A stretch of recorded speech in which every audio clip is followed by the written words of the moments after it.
For years, this country has been having a breakdown over free speech. We have a situation where columnists who are published in major national newspapers every single week of their lives are allowed to tour around the place saying that their speech is being curtailed or denied and they don't have free expression. This has become a row over freedom of speech. A wave of censorship that seeks to silence conversation, to stifle debate. We're talking about freedom of speech, shutting down freedom of expression. The interesting thing with free speech, I set up the Free Speech Union. At the same time, we have members of a political party being denied the right to talk on substantive issues, being denied the right to even debate, and we hear then nothing. It's crickets from the mainstream media.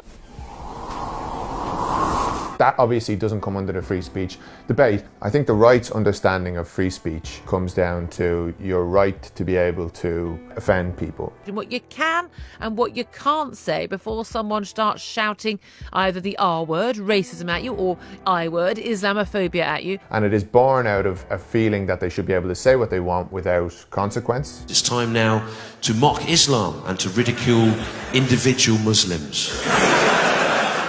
People are very keen on that now. That comes about inevitably anyway for the vast majority of wealthy and powerful people. Whereas the truth of what matters in terms of free speech, I think it applies across society, across political spectrum, whatever else. Free speech matters when you're able to speak truth to power. And this country has a huge range of very legitimate free speech questions that if the right were really interested in them, they would be banging on the door about. For instance, defamation law in Britain makes it extremely difficult for journalists and small publications to hold to account very wealthy people because they can take out ridiculous lawsuits against you and get their way simply by bleeding you financially and by preventing you from being able to fight a case like that. And if they were genuinely interested in questions of free speech, they would be fighting very hard against corporations who try to crack down on what their employees say in the public setting. Major corporations are now trying to control the social media outputs of their workers. They don't want workers, for instance, in Amazon in the West Midlands to be going out and saying, I work for the wealthiest corporation in the world and I have to piss in a bottle because they won't give us toilet breaks. They don't want that story out there. And that's a pretty good case, you would imagine, for a free speech crusader to be taking up, but they never do. If I were Amazon and I had the capacity, I'd fire everybody who strikes right now and I'd bring in workers who are willing to work. The sad thing about this, in my view, is that we gave them the space too much. We allowed this question of the people's right to say things and to speak to be determined on the right wing's terrain. What we're seeing now is this turning of the left's language back on itself, and it comes from real problems of understanding that informed so much of what the left has said and done in recent years, where people believed that the speech question could be divorced from the question of power. That we could set up all of these kind of rubrics of what you're allowed to say in public and that we could hand them over to major social media corporations and that wouldn't then be turned back on the left at some future point. Free speech is always a question of your ability to project and convey your speech and who decides what is legitimate speech and what isn't, and in none of those arenas are the left in control. So what we're seeing in the Labour Party now is these arguments about you can't hold the debates on questions of the removal of Corbyn's whip because we need to create safe space for members. This is a conscious adopting of the rhetoric and the language of the campus left of recent years by establishment figures, much as social media corporations have done the same thing when they've been, for instance, banning the accounts of whole ranges of different people who are saying things that are considered to be problematic or unacceptable and whatever else. When you work in the media, you get an interesting understanding of that question of what speech and power means. Because, of course, there is this idea that the media and the press is really about investigating injustices, these intrepid reporters who are out there fighting to discover the truth about society. When you're in it, you see much more what it is, which is in countries like Britain, where a majority of all the papers people read every day are owned by two corporations, the Daily Mail Group and News UK. It's a means for people to project, extremely wealthy people, moguls, to project their ideas across society using these media outlets. And when you think of what that means in terms of speech, It means that people's right to say certain things, their right to get platforms, is all conditional on how much they appeal to the politics of the people who own the media outlets and are able to therefore project those opinions across society. So there's always been this relationship between speech and power, and our right to say things, and our right sometimes, let's be frank as well, people's right to say things and be wrong and then be educated and be brought around. And we can't say that those ideas are never there. People don't say racist things, of course they do, but people's right to be able to make those mistakes and be educated and be reformed and changed is all conditional on this question of power. And when you have a situation where speech is shut down in the very first instance, that you can't even allow a conversation to happen because there's this risk that someone might potentially say something that's difficult, I tell you what you end up with. You end up with a political arena where the only people who are able to speak and able to say anything are those who are trained, academically trained as consultants. They say always the right thing and they know that they, the exact words and phraseology that they're allowed to use. And everyone else, which by the way is the vast majority of working class people, are cut out. They're cut out of the political arena altogether because they don't have that kind of rubric. They don't have the terms that you are and aren't allowed to use and nailed down. And that is really a situation the left should never have allowed to emerge. But so much, unfortunately, of our misunderstanding of the nature of language, speech and power has allowed the right to now co-opt it from us. And what we've now ended up with is a whole load of charlatans who don't care about real free speech issues.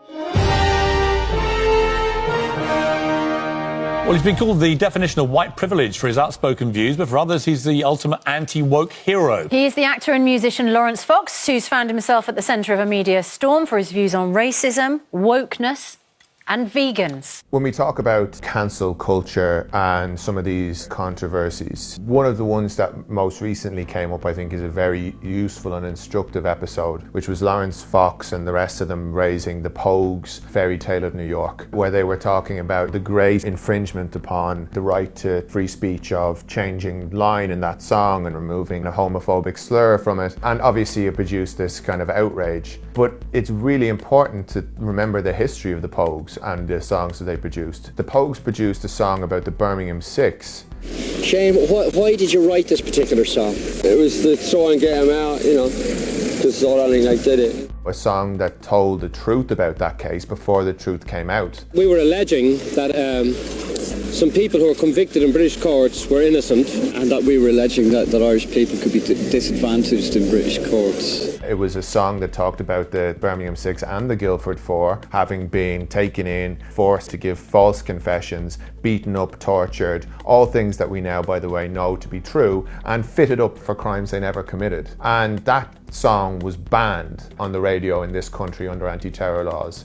The latest item to be banned is a pop song by the cult group The Pogues called The Streets of Sorrow. It's a protest song about the jailed Guildford Four. Under the ban, we're unable to play you part of the song, but we are allowed to quote from it. There were 6 men in Birmingham, in Guildford there's 4, that were picked up and tortured by the law. And the filth got promotion, but they're still doing time for being Irish in the wrong place and at the wrong time. It was not played. The Pogues were a hugely popular band and they were written out of British popular culture for a period around producing that song because it was seen to be too challenging to the dominant order here. And at that time, we didn't hear a damn word from right-wing free speech champions. There was no mass campaign being run by the Telegraph on any of these people to defend the rights of the Pogues, to say what was actually true about people who are locked up unjustly in this country for crimes that they never committed. We only hear it when they want to go around the place defending their right to say homophobic slurs. And it sums up the right's idea of what free speech is about. And it is totally at odds with the real threats to free speech, which come down the line whenever power gets concentrated and people feel they have a right to determine and to impose real consequences on what people say in order to serve power. And usually that is when you've got situations like anti-terror campaigns and wars, when you've got workers who are on very little money and who really can't afford to take the risk to say what the truth is. These are the cases where the right and your ability to speak freely really comes under threat. When you genuinely feel scared at the prospect not just of a Twitter thread or a pylon or something like this. But when you genuinely feel scared that you might have a policeman knocking at your door for saying it, that you might get taken in, have your career destroyed, you might lose your wages, your jobs, your ability to support your family, that's where the threat to free speech really lies. And it does impact and has historically impacted the left so much more. You think of people in the United States going back 100 years and the battles over free speech that people like Eugene Debs waged, the presidential candidate, the socialist in the United States who won 1 million votes for the presidency from a prison cell. And why was he in prison? He was in prison because he gave a seditious speech, a speech that was against the First World War. The master class has always declared the wars, the subject class has always fought the battles. The master class has had all to gain and nothing to lose, while the subject class has had nothing to gain and all to lose, especially their lives.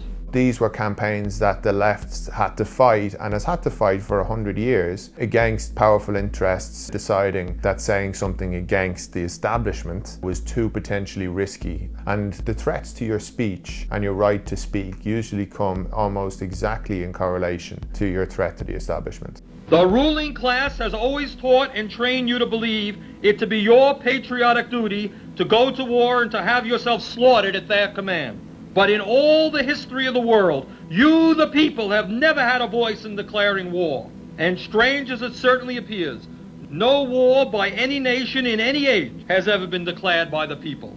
If you are able to lay out a position like Eugene Debs did, which might potentially undermine millions of people's support for a ridiculous imperial slaughter in the First World War and their willingness to go and fight in that war, well then that is too dangerous for them to allow to continue. The way to free us from the scourge of war is to free ourselves from the scourge of injustice, of poverty, and the misery that's associated with that. This movement is giving that message to the British government. Stop now, or pay a political price. I think the question of victimhood in this debate is a very interesting one, because it raises the discussion over who is inflicting injustice in this society and who is receiving it. Too many people have fought too hard for freedom of speech to be suppressed by this awful woke orthodoxy. You can clearly see in the case of right-wing talking heads, when they raise the spectre of free speech, that they cast themselves in the role of a victim, because to them it is so outrageous, the idea that they would ever be challenged for any of their views, because they've lived lives of impunity, coming from wealthy backgrounds and then becoming stenographers of the corporate elite and the establishment. The idea that anyone would have the temerity to challenge them and their right to say things becomes, in their mind, something that casts them as a victim. Whereas the truth of it is, this society is such an incredibly unequal one, where we have queues of thousands of people at food banks just to feed their families and their kids. They need to rely upon charitable donations, and in many cases are working poor, working every day of their lives in ridiculous, underpaid, poorly conditions, with insecure hours, at the beck and call of their bosses. In many cases, big corporate elites, people who are working in retail, people who work in hospitality. It often is major corporations who are underpaying them. And these are people who have a right to have their indignation voiced. These are people who, if we're going to talk about who are victims of the system that we live under, these are people who have a right to claim that mantle. And yet they almost never do. Because the truth of it is, there's more pride in working class communities in this country, in the lives that they lead, than to go around bleating and casting themselves constantly as the victims. That is a pride that does not exist in the privileged elites of Westminster politics and the scions of the aristocracy of British society, who find themselves in positions of endless complaint about the injustices that they face. And this, I think, is true on an international level as well. There is a constant drumbeat narrative from the right-wing press. Our soldiers are being victimized, whereas the actual victimization that is happening is often the neglect of those same soldiers who are sent out into these circumstances circumstances and are then not given the support they need when they get back, cast back onto the scrap heap. Very often came from very poor and working class backgrounds, who are then sent right back to those backgrounds with the injuries, physical injuries that they've received, and with the mental health difficulties that often come with serving as a soldier. Lots of people in a small area will panic me because it sends me back to being outside that compound, being surrounded by people who were bigger than me. And the real victims beyond all of that, God forbid we ever talk about what happens beyond the shores of this country, are the people who are at the other end of the gun. People who have been invaded, have had their cities and homes destroyed, have had to deal with the consequences of their entire countries being torn up and turned into chaos. These people never appear when the victim narrative is raised. يعني هو يموت بس مو هسه.